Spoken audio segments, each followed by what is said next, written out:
Good morning everyone, welcome आपका M commerce class rings में। मैं असलम मंसूरी।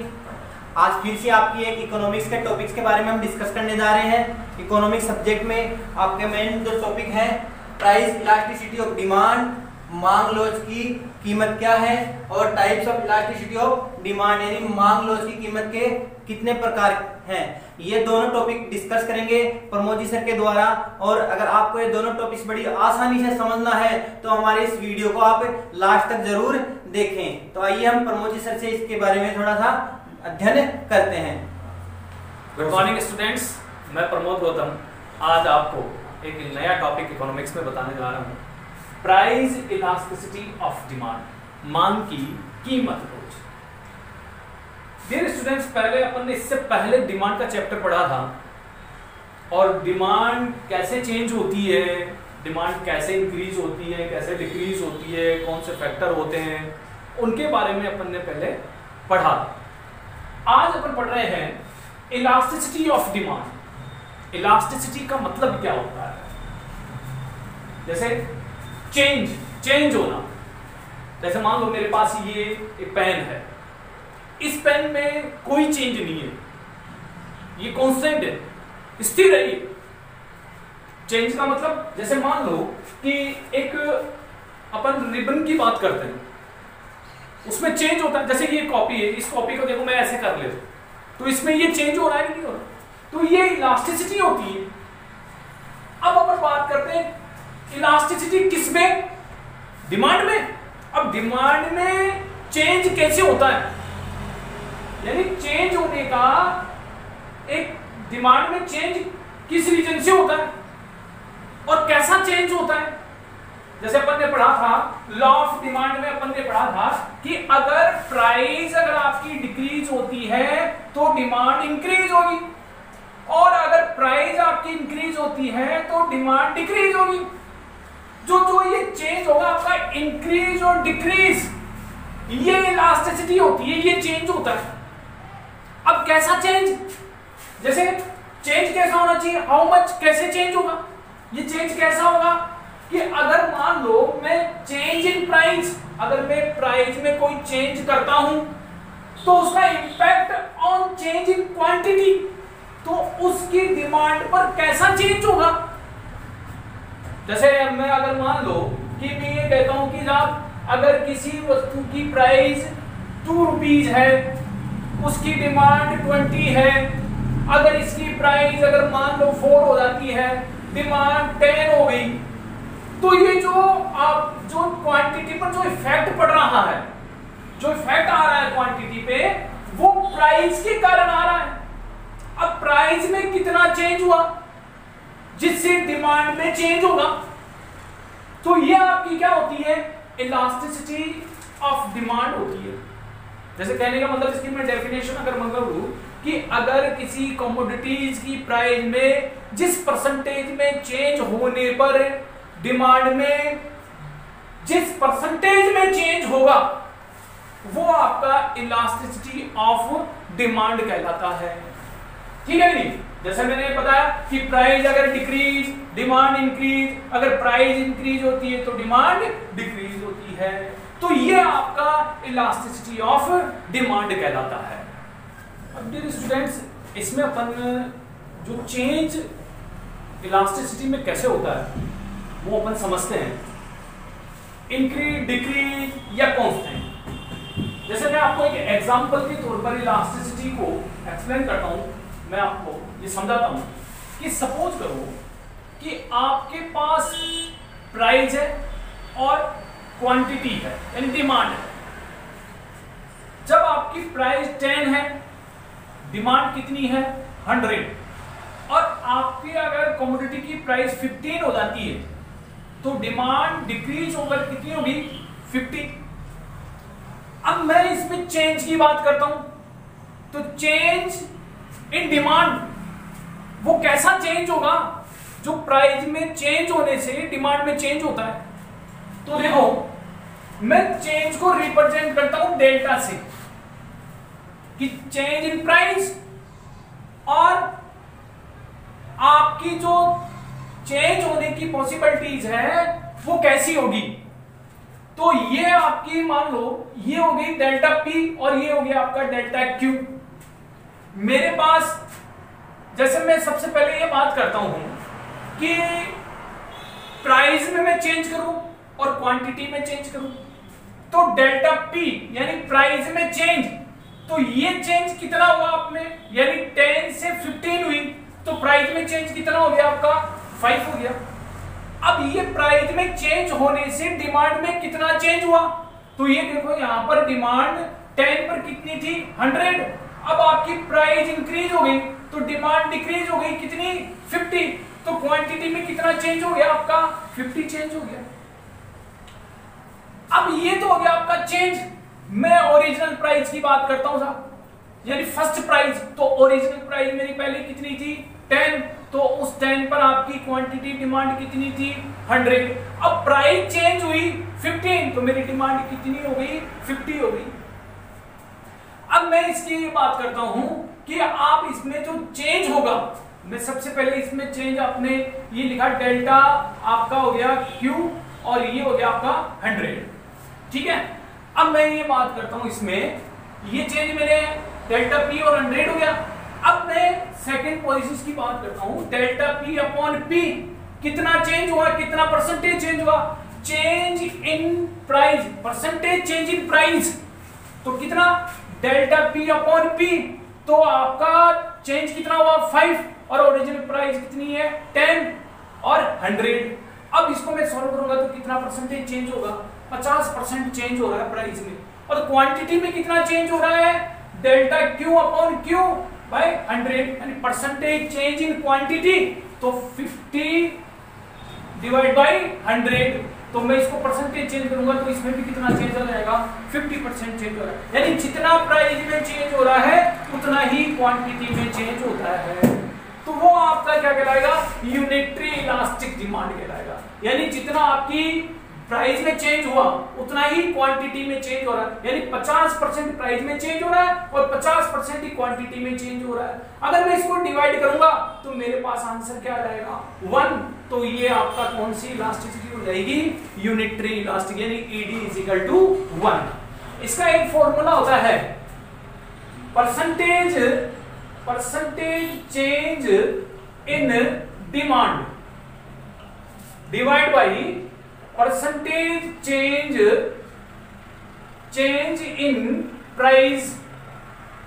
अब आपकी डिमांड में कितना चेंज हुआ 50% और प्राइस में कितना 50%, तो कितना जाएगा 1, तो ये कितना आपका ये यूनिटरी इलास्टिसिटी आ गई, ठीक है।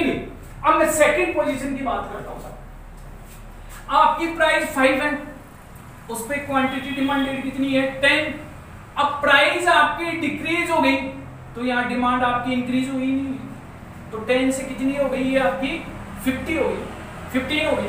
अब आपकी ये देखो डेल्टा पी और डेल्टा क्यू, यानी प्राइस में आपका परसेंटेज चेंज इन प्राइस, तो परसेंटेज चेंज इन प्राइस कितना चेंज हुआ आपका, प्राइस में चेंज कितना हुआ आपका 1, और आपकी क्वांटिटी में कितना चेंज हो रहा है 5, और ओरिजिनल प्राइस इनिशियल प्राइस सबसे फर्स्ट प्राइस आपकी पहले कितनी थी 5 और पहली क्वांटिटी कितनी थी आपकी 10। अब मैं प्राइस में चेंज की बात करता हूं तो परसेंटेज चेंज इन प्राइस, तो डेल्टा पी अपॉन पी और मल्टीप्लाई 100, तो 1 अपॉन, यानी चेंज कितना हुआ प्राइस में। अब ये देखो प्राइस में चेंज कितना हो रहा है 5 से 4 हो रहा है, तो चेंज कितना हुआ 1, और क्वांटिटी में कितना चेंज हो रहा है 10 से 15 हो रहा है, तो ये कितना चेंज हो गया आपका 5। अब इसको मैं सॉल्व करूंगा तो कितना परसेंटेज आ जाएगा 20% आ गया। अब मैं क्वांटिटी की बात करता हूं, परसेंटेज चेंज इन क्वांटिटी, तो डेल्टा क्यू अपॉन क्यू, तो आपका क्वांटिटी में कितना चेंज है 5 का, और आपकी जो ओरिजिनल प्राइस कितनी है 10, मैं इसको सॉल्व करूंगा तो कितना आ जाएगा 50% आ जाएगा। तो आपकी प्राइस में तो कम चेंज हो रहा है लेकिन डिमांड में ज्यादा चेंज हो रहा है, ठीक है। यानी delta P less than delta Q, यानी प्राइस में कम है और डिमांड में ज्यादा है, तो उसको बोलते हैं highly elastic demand. Higher elastic demand हो जाती है, यानी ईडी लेस देन आपकी, यानी ईडी ग्रेटर देन 1 हो जाती है, ठीक है। ये आपकी ईडी ग्रेटर देन 1, ठीक है, मैं इसको चेंज करना चाहता हूं साहब, तो चेंज इन डिमांड 50% और आपका ये कितना हो गया, चेंज इन प्राइस 20। तो इसको सॉल्व कर लो जाए आप इसमें, तो इसको सॉल्व करने के बाद आपका आ गया कि ये 2 4 और आपका 2.5 आ जाएगा। तो ये ग्रेटर देन 1 हुआ कि नहीं हुआ, तो ये आपका हायर इलास्टिक डिमांड होती है। फिर अपन थर्ड पॉइंट की बात करते हैं। आपकी प्राइस है 10 और आपकी प्राइस 10 से डिक्रीज हो जाती है 2, तो 10 पर आपकी क्वांटिटी डिमांडेड कितनी है 4, और आपकी अगर प्राइस डिक्रीज होकर 2 हो जाती है, इस पर डिमांड आपकी इंक्रीज होकर कितनी हो गई 5। अब मैं इसमें चेंज, आप इसमें देखो डेल्टा P और डेल्टा Q और ओरिजिनल प्राइस और original quantity, percentage change in price. तो पहले अपन में बात करता हूं परसेंटेज चेंज इन प्राइस की, अपन बात करते हैं। तो ये देखो इसमें परसेंटेज चेंज आपका डेल्टा P, यानी इसमें कितना चेंज आ गया आपका 8 का चेंज आ गया, ठीक है नहीं, और क्वांटिटी में चेंज कितना आ जाएगा आपका 1 का चेंज आ जाएगा, और फिर आपकी जो ओरिजिनल प्राइस है वो आपकी कितनी है 10 और ओरिजिनल क्वांटिटी आपकी कितनी है 4। तो मैं परसेंटेज चेंज इन प्राइस की मैं निकालूंगा यहां पर, तो आपका डेल्टा P अपॉन P, तो ये 8 अपॉन 10, तो ये आपका इसमें चेंज कितने का हुआ, इसमें 8 का चेंज हो गया, और आपकी जो इनिशियल प्राइस है वो कितनी है 10, तो मैं इसको सॉल्व करूंगा तो कितना आ जाएगा 80%। मैं चेंज बात करता हूं परसेंटेज चेंज इन क्वांटिटी, तो चेंज इन क्वांटिटी आपकी हो गई डेल्टा Q अपॉन Q, तो इसमें चेंज कितने का है 1 अपॉन, और आपकी ओरिजिनल प्राइस कितनी है 4, तो इसमें चेंज करूंगा तो ये कितना आ जाएगा आपका 25%। तो आपकी प्राइस में ज्यादा चेंज हो रहा है और क्वांटिटी डिमांडेड में कम चेंज हो रहा है, तो आपकी ये क्या हो जाएगी लेस इलास्टिक डिमांड हो जाती है, यानी क्वांटिटी डिमांड तो आपकी 25% ही है और आपकी प्राइस में 80% चेंज हो रहा है, तो ये क्या हो गया आपका लेस इलास्टिक डिमांड। तो इस प्रकार से इलास्टिसिटी में जो चेंज होता है वो प्राइस के कारण होगा, लेकिन वो कैसे होगा, कितना परसेंटेज में होता है, कितना परसेंटेज प्राइस में चेंज होगा, तो उससे आपकी डिमांड में कितना परसेंटेज चेंज आता है, वो आपकी इलास्टिसिटी ऑफ डिमांड कहलाती है। Types of price elasticity of demand. इससे पहले अपन ने बात की थी कि डिमांड में जो चेंज होता है वो प्राइस के किस रेशो के कारण चेंज होगा और कितना होगा, तो वो इलास्टिसिटी ऑफ डिमांड होती है। अब अपन बात करते हैं टाइप्स की बात करते हैं, तो सबसे फर्स्ट आपकी परफेक्ट इलास्टिक डिमांड यानी ED is equal to infinity, high elastic demand ED greater than 1, unitary elastic ED is equal to 1, less elastic ED less than 1, और perfectly inelastic ED is equal to 0। Dear student बहुत easy है, अगर आपकी इसकी definition आपको पता है तो इसका डायग्राम आप बहुत आसानी से बना सकते हो। तो सबसे पहले मैं परफेक्टली इलास्टिक डिमांड की बात करता हूं। इसमें क्या होता है कि नो चेंज इन प्राइस, यानी प्राइस में कोई चेंज नहीं होगा, और आपकी जो डिमांड में हाईली चेंज इन डिमांड, यानी आपकी प्राइस में कोई चेंज नहीं होगा लेकिन डिमांड में बहुत ज्यादा चेंज होगा। अब जैसे मैं इसको एक एग्जांपल के तौर पर मैं इसको एक्सप्लेन करता हूं। एक न्यूमेरिकल क्वेश्चन अपन देखते हैं कि P और Q, आपकी प्राइस है 2, इस पे डिमांड है आपकी 10, प्राइस आपकी 2 और आपकी डिमांड हो गई आपकी 40। अपना फार्मूला क्या है, delta Q upon delta P multiply P upon Q।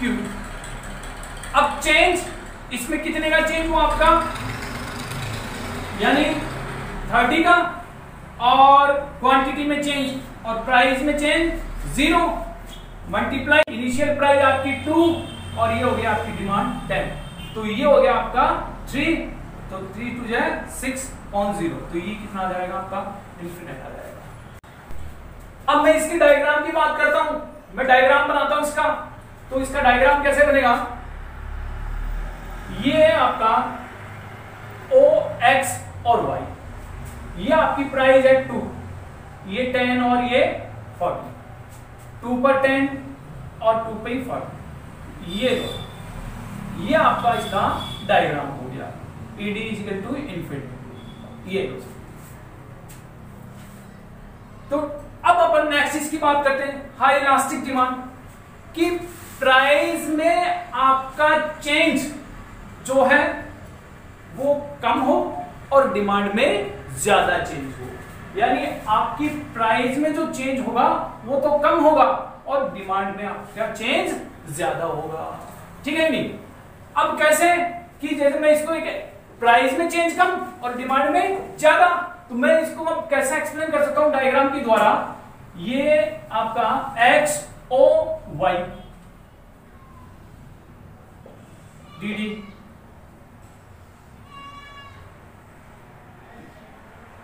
ये 10, ये 50, ये आपका 2 और ये 3। ये तो आपका हो गया डिमांड और ये हो गई आपकी प्राइस। अब देखो प्राइस में आपका चेंज कितना है, आपका जो डेल्टा पी है और ये आपका डेल्टा क्यू है। तो डेल्टा पी में जो आपका चेंज है वो कितना है, आपका केवल 1 का चेंज है, और यहां आपकी डिमांड में कितना चेंज है, आपका 40 का, यानी 40 का चेंज है, यानी 10 से कितनी डिमांड हो गई आपकी, 50 हो गई। तो ये आपका कौन सा हो गया, हाई इलास्टिक डिमांड, यानी प्राइस से ज्यादा आपकी डिमांड में चेंज हो। अगर प्राइस में जिस रेशो में चेंज होता है उससे ज्यादा अगर डिमांड में चेंज होता है तो आपका हाई इलास्टिक डिमांड कहलाती है, अत्यधिक लोचदार मांग कहते हैं। अब बात करते हैं अपन यूनिटरी इलास्टिक डिमांड, यानी प्राइस में जिस रेशो में चेंज हो और उसी रेशो में डिमांड में चेंज हो, यानी जितनी प्राइस इंक्रीज हो डिक्रीज हो और उतनी ही डिमांड इंक्रीज डिक्रीज होती है, वो आपकी यूनिटरी इलास्टिक डिमांड कहलाती है। कैसे, कि अपन एक इसका एक डायग्राम के थ्रू इसको अपन समझते हैं, इसको एक्सप्लेन करते हैं। ये आपका एक डायग्राम है यूनिटरी का, एक्स ओ वाई, ये डायग्राम डी डी, ये आपका डिमांड और ये आपकी प्राइस।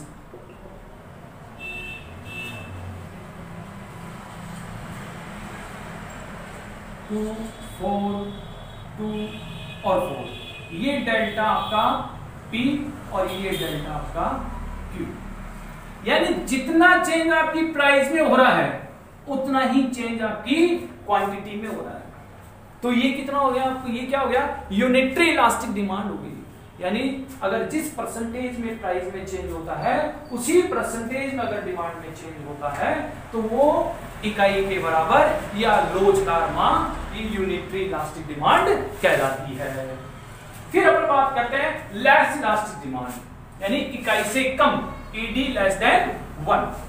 अब इसमें क्या होगा कि आपकी प्राइस में हाइयर चेंज, यानी प्राइस में आपका जो होगा वो हाई चेंज होगा,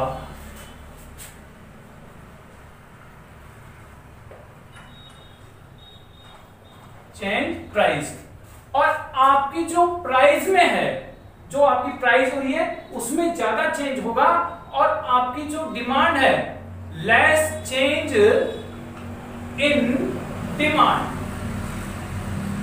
यानी प्राइस में ज्यादा चेंज हो और डिमांड में कम चेंज होता है, तो ये आपका क्या कहलाएगा, लेस इलास्टिक डिमांड। ठीक है नहीं? अब मैं इसका डायग्राम, इस डायग्राम के थ्रू इसको मैं एक्सप्लेन करता हूं।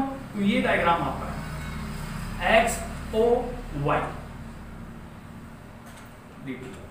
ये आपका डिमांड और ये आपकी प्राइस। ये डियर स्टूडेंट्स, ये लो, ये 2, ये 3, ये 2 और ये 10, ये डेल्टा आपका P हो गया और ये डेल्टा Q हो गया। अब प्राइस में चेंज देखो, प्राइस में कितना ज्यादा चेंज हो रहा है आपका, यानी 2 से 10 इंक्रीज हो गई और आपकी डिमांड 3 से 2, यानी डिमांड में तो बहुत कम चेंज हो रहा है लेकिन आपकी प्राइस में बहुत ज्यादा चेंज हो गया, तो ये क्या कहलाएगा, आपका लेस इलास्टिक डिमांड कहलाता है। अब लास्ट अपन बात करते हैं परफेक्ट इन इलास्टिक डिमांड, यानी पूर्णतः बेलोचदार मांग।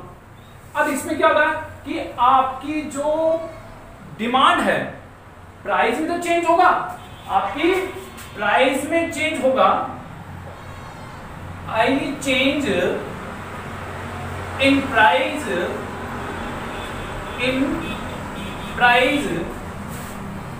no change in demand, यानी आपकी प्राइस में तो चेंज होगा लेकिन डिमांड पर कोई इफेक्ट नहीं आएगा, डिमांड पर कोई इफेक्ट नहीं पड़ेगा, डिमांड उतनी ही रहेगी चाहे प्राइस आपकी इंक्रीज हो चाहे डिक्रीज हो।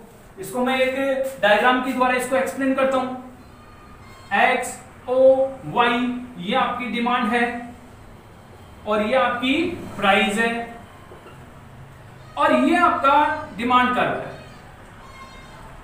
2 2 4, ये लो सर, ये 10। आपकी प्राइस 2 थी तब भी डिमांड 10, जब आपकी प्राइस इंक्रीज 4 हुई तब भी डिमांड आपकी 10 है। तो ये क्या हो गया आपका ईडी इज इक्वल टू 0, यानी इसको शून्य मान की रोचकी कहते हैं। अब डियर स्टूडेंट, अब मैं पांचों डायग्राम को कैसे दिमाग में रख पाऊं, तो इसका सबसे इजी एक तरीका है, देखो पांचों डायग्राम को अपन कैसे इसको दिमाग में रख सकते हैं। एक्स ओ वाई ये आपका डिमांड और ये आपकी प्राइस।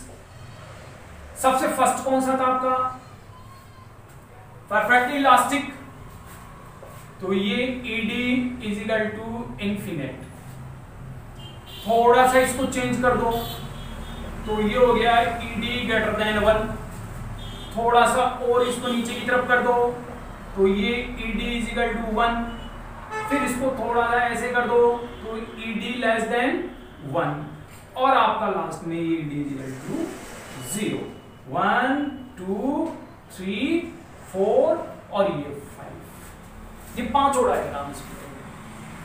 अगर आपको इनकी डेफिनेशन पता है तो आप इनका डायग्राम बना सकते हो। डायग्राम अगर आपको पता है तो डायग्राम के अकॉर्डिंग आपकी इसकी डेफिनेशन बना सकते हो। तो डियर स्टूडेंट्स, आज का कॉन्सेप्ट इलास्टिसिटी ऑफ डिमांड आपको अच्छे से समझ में आया और नेक्स्ट डे अपन नेक्स्ट टॉपिक की बात करेंगे। Thank you student.